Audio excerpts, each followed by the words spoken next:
مدام ليلي، مساء الخير. الو، مساء الخير. مساء الخير يا فندم. من يفوز بكاس مصر يا فندم؟ اتفضلي. لا حضرتك، انا الاول بس عايزه اشارك برايي وبعدين اقول في الاخر مين يكسب يعني. طب اتفضلي يا فندم.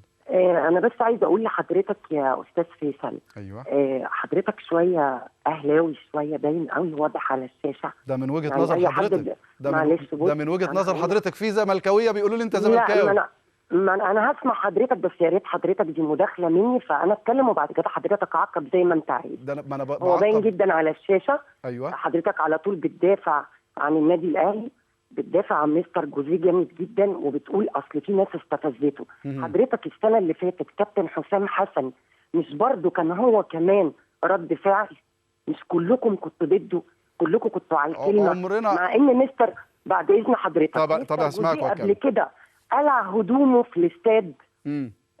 واخد بال حضرتك؟ وقبل كده برضه غلط في كل الصحفيين، ولما طلع حضرتك واستضافوه بره علشان مش عارفه يدوا له جايزه او حاجه، ما جابش حتى سيره الاهلي، حتى قال انا بشكر النادي الاهلي ان انا عملت معاه يعني كل الانجازات دي. انتوا ليه دايما زي القرع تحبوا تمدوا لبره؟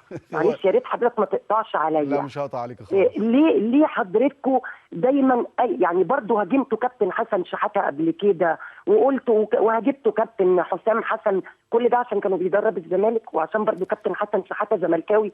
طب ممكن بقى يعني ممكن ده مصطفى محمود مستر جوزيه اللي كنتوا عايزين تعملوه له. ممكن بس اسال طب اسال سؤال صغير. طب اسال سؤال صغير يا فندم. اسال سؤال صغير وهتكملي حضرتك. اتفضل حضرتك. انتوا هاجمتوا، انتوا مين؟ انتوا اعلام كامل حضرتك الاعلام يا فندم. انا ماليش دعوه دلوقتي باهلي او زمالك، كلنا كاعلام يعني. بجد يا كابتن فيصل، الحاجات اللي بتحصل دي المساواه في الظلم عدل. لازم يبقى في عدل في كل حاجه، زي ما بتطالبوا اتحاد الكوره يا كابتن فيصل يبقى محايد ويبقى مع كل الانديه، واسفه يزود عقابه على الزمالك. انا زملكاويه، يدي عقابه على الزمالك لو الزمالك غلط، والاهلي قبل ما يدي للانديه الصغيره. انتوا كمان تكونوا محايدين يا جماعه، لازم انتوا كمان تكونوا محايدين، انما انتوا كده اللي بتعملوا التعصب الجماهيري. وبعدين حضرتك يعني كابتن طارق العشري قبل كده، يعني انا ما شفتش واحد بيتهزم 3 ورايح يحضن مستر مانويل جوزيه اللي هو مثله الاعلى. هو حر جاي يقول انا عايز جمهور الاهلي يجي في مباراه الزمالك. ما قالش ليه السنه اللي فاتت لجماهير الزمالك تعالوا احضروا الماتش بتاعي مع الاهلي في الفاينل؟ وبعدين معلش انا بقى بقول لحضرتك، لا، المعلم هيعلم في الدوري المصري، وهيعلم كل المدربين اللي موجودين في مصر بما فيهم مستر جوزيه، لان هو مصنف عالمي. مستر جوزيه مش مصنف عالمي، والاهلي اللي عمله. اشكرك شكرا جزيلا. بعد كده لما تتكلموا عن الزمالك اتكلموا عن الزمالك كويس جدا وعن جماهيره كويس جدا. وعلى فكره انا كنت بدافع عن التراس الاهلي، بس فعلا الاهلي السنه اللي فاتت في ماتش المقصه انا كنت في الاستاد في المقصوره، وفعلا كانوا بيشتموا في حسام حسن. انا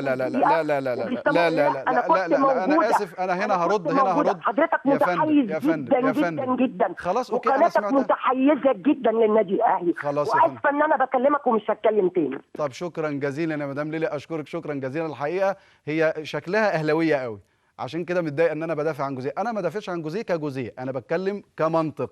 بتتكلم عن، لا انا بقول، انا قاصد ان انا اقول شكلها اهلاويه قوي. طبعا زملكاويه واعلنت انها زملكاويه، لكن هي القصه بتقول ان احنا متحيزين